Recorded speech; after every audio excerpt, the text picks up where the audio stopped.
Detecting explosives in Afghanistan, discovering drugs on the inside of vehicles that can reach temperatures of up to 60 degrees centigrade, or undertaking security jobs for hours on end in extreme temperatures. These are just some of the tasks undertaken by the K9 teams of the military police.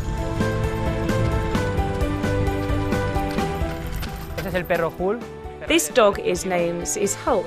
It's his job to detect explosives, and he was with me in Afghanistan. And what we're going to do here today is a revision of vehicles, something which he would have to do every day on up to 20, 30, 40 vehicles. And it's very important the temperature that they have to put up with inside of the vehicles. And today we're going to do a very difficult exercise in order that the dog can train as he will have to do every day.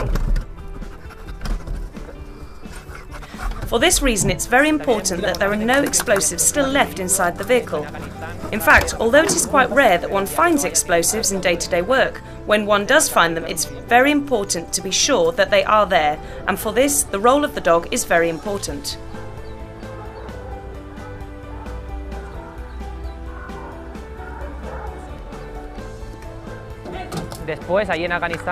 Also, the work inside the vehicles and the heat, it is very important that the dog can tolerate and not get tired in only 10 minutes. And for this we have to do a daily progressive training in different temperatures, running, in a swimming pool, working inside vehicles and also in open space. That means with nothing explosive inside the vehicle.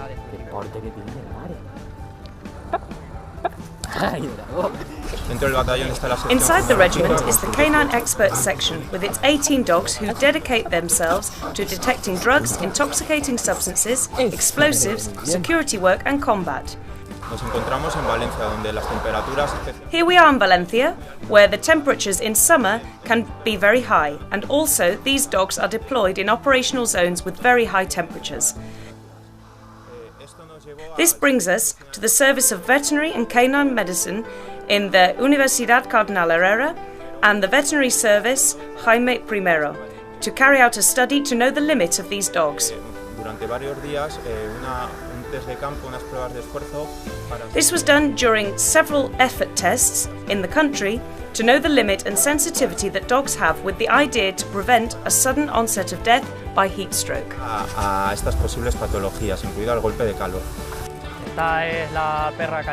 This dog is Kalima, a 3-year-old female Belgian Shepherd specialised in the search and detection of explosives, and the exercises that she is going to do today is a running exercise consisted in running from one point to another, searching and trying to detect an explosive substance.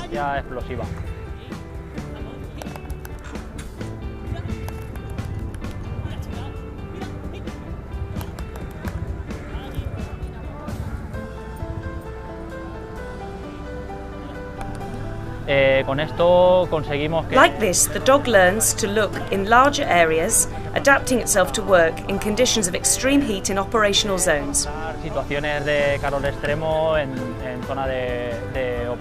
Also, thanks to this exercise, the dog learns to be independent of its trainer, and we are able to measure the level of obedience that it has.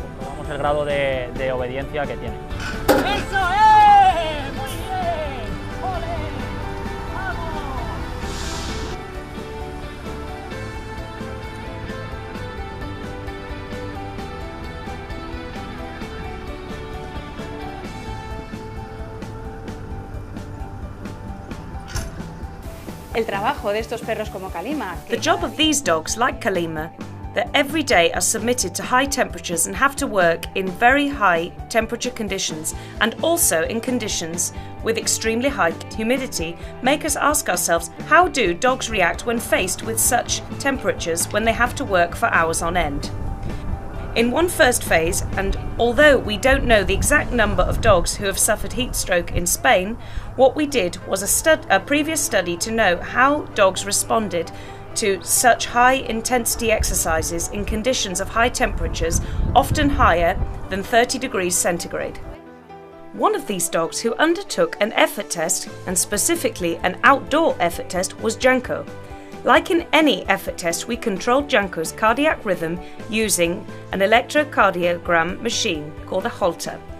Also, we used a pulsometer with a GPS and we measured his habitual settings in any outdoor test, such as his hematology, biochemistry, among others. During this test, Janko was controlled in all of his variables to see exactly how he reacted. La monitorización electrocardiográfica que llevamos a cabo con este primer perro, Janko, fue un monitor Holter de la casa Nubo que nos permite. The Holter was used with this first dog to monitor his heart. Y todo el ritmo cardíaco que Janko tuvo durante toda la fase previa de esfuerzo. Además, fueron tomadas, por supuesto, la temperatura rectal. And of course, we measure his body temperature using a thermometer, and this is the only one that allows us to detect his rectal temperature and if it goes above 43 degrees. Superiores a 43 grados centígrados.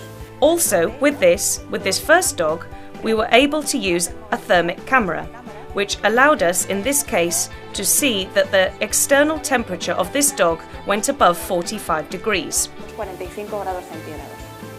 En este perro, with this dog, we were not able to complete the outdoor test because although his cardiac rhythm did not reach maximum, we were able to see that he was struggling to breathe at such high temperatures, and this could have put his life in danger.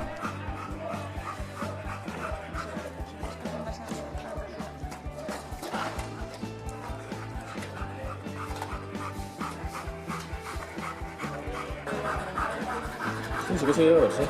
¿Sí? El perro está ardiendo. Ahí, agüita.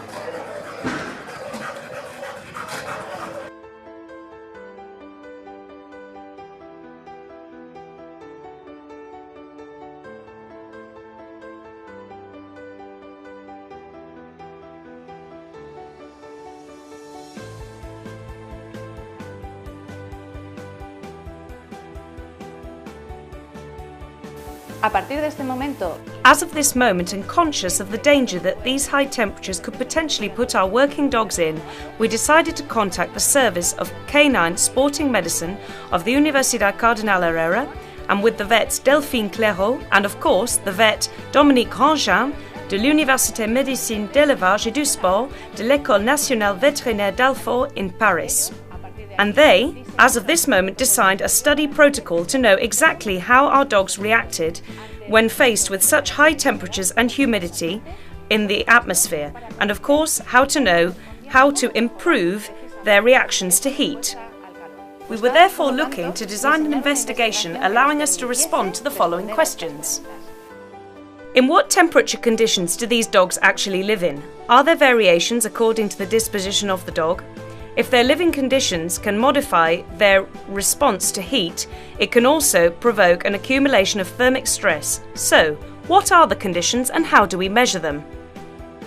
Do all dogs have the same heat tolerance level?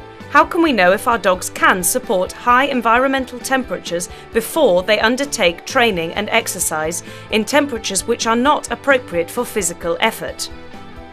What would happen if they had to work in conditions where the temperature is very high, and possibly higher than their average body temperature?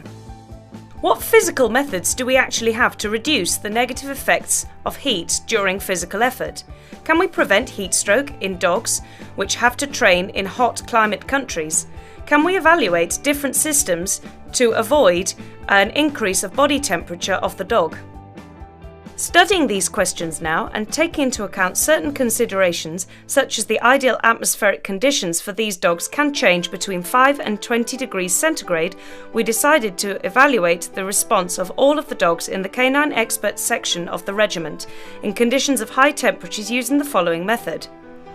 First of all, we realised first phase using a control study on comfort conditions of the dog in their kennels of all of the Canine Expert section dogs. Secondly, we undertook a detailed revision of each dog. This revision consisted in a physical examination with a study of their heart, including an echocardiogram, an ECG, and a resting blood pressure check. Thirdly, we did a basic effort test on 4 consecutive days, which consisted in a run of 20 minutes with an average speed of 10 kilometers an hour. We measured their systolic blood pressure and their rectal temperature at different times, both prior and after the race. In the case of certain dogs, resting before the race, immediately after the race, and 15 minutes post-race. On this first day, the dogs did not bring any equipment with them. On the second, third and fourth day, we used 3 models of different equipment, and the aim was to avoid overheating of the dog during conditions of rest and also during conditions of effort. In order to undertake this statistic, descriptive and comparative study of the different equipment that you can use with this software, we obtained our results in 3 phases. In one first phase, we levelled the luminic intensity, the concentration of carbon dioxide in all of the places where these dogs lived or worked. The methods such as the concentration of carbon dioxide, the luminic intensity which the dogs are exposed to, and the temperature of the kennel are determining factors to know whether a dog is in a correct, comfortable condition. Among the internal factors which influence the adaptation to thermic stress, you can find physical body condition, the food that it's given, and the colour of its fur. The condition of our dogs in the study and its zones where it lived were determined according to a thermic camera. From our point of view, we believed it necessary to take the temperature in different places where the dogs live, because a comfortable space allows the dog to choose a space where the temperature is lower. In our case, we decided to take the temperatures at ground level, on the roof, on the interior of the kennel, above the kennel, and also of the drinking water which serves as a monitor of how much heat is accumulated inside the kennel where the dog lives. The majority of these dogs choose to sit on the roof of the kennel, where on occasions it accumulates temperatures which are superior to the rest of its environment. Here, as we don't find differences in the concentration of carbon dioxide in the kennel area, on the average of 450.68 parts per million, it was very notable the difference in luminic intensity which the dogs were exposed to. The average was 430.88 lux. However, we found a maximum value of 915 lux and a minimum value of 275 lux.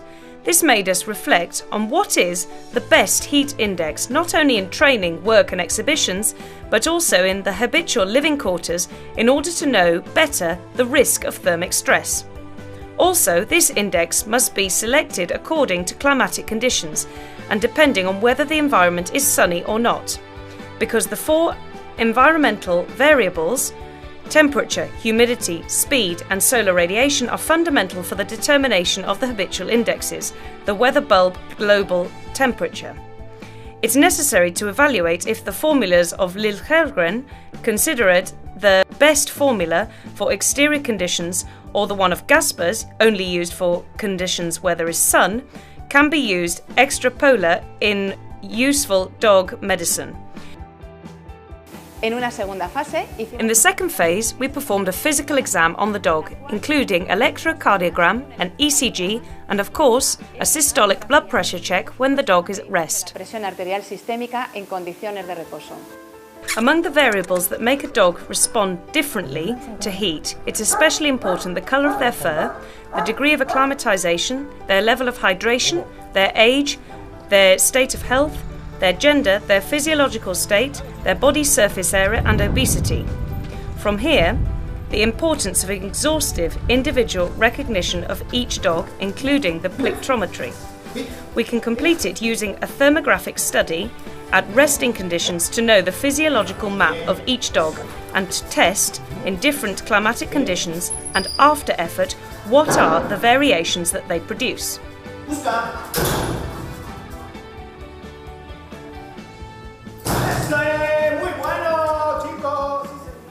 En esta última fase, la más importante de todas, sometimos a nuestros perros. In this final and most important stage of the study, the dogs undertook an effort test outside where they had to run for 20 minutes with an average speed of 10 kilometers an hour. Each day of the study, which lasted 4 days, the dogs had to wear a different refrigerating jacket, which allowed us to know which of them had a better capacity for temperature control. Refrigerante y el que mejor capacidad tenía. What would happen if a dog had to train in a temperature which goes above 20 degrees? In canine sporting activities such as mushing, you are not allowed to compete in temperatures which go above 15 degrees. However, working dogs undertake their activities in temperatures which are much higher.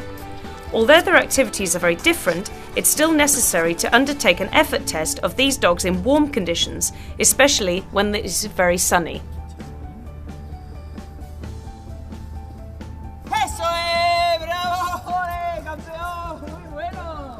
These graphs show the temperature during the study in Valencia in Spain during the days when the dogs undertook the effort tests, namely the days 19th to the 20th of August in 2014. Each day we took the actual temperature, the relative humidity in situ, and we determined the weather bulb global temperature. In condition, we indicate the climate data and the routes realised during the 4 consecutive days that we undertook the test. As we can see from the graph, they undertook a route of 20 minutes in which the dogs ran an average distance of 3.68 kilometres with an average speed of 10.62 kilometres per hour. The temperature oscillated between 27.8 degrees centigrade and 31 degrees centigrade, a temperature which is higher than what is considered comfortable for such a species. The most important results that we found in our study were the following. When the dogs were not wearing a temperature-controlled jacket, the average rectal temperature of each dog was 41.21 degrees centigrade. With the jacket, which is usually used in the armed forces, the average temperature dropped to 40.82 degrees centigrade. When the dogs were wearing evaporation cooling jackets, the rectal temperature was significantly reduced in all of the dogs, with an average of 40.59 degrees centigrade. After an analysis of the different measures, we saw differences between all of them in the levels of confidence, reaching 99%. In this sense, the type of evaporation cooling jacket that a dog wears seemed to have, among these 13 dogs that we tested, the best benefits. When a dog suffers from heat stroke, it doesn't necessarily end its life each time. However, it can leave it with devastating consequences on occasions, and sometimes it can't work for a period of time. For this reason, we thank all of the canine guides of the Canine Expert section of the regiment in Bétera for their great help that they have given us during this project, their time and availability and affection towards our canine friends. To everybody, thank you very much.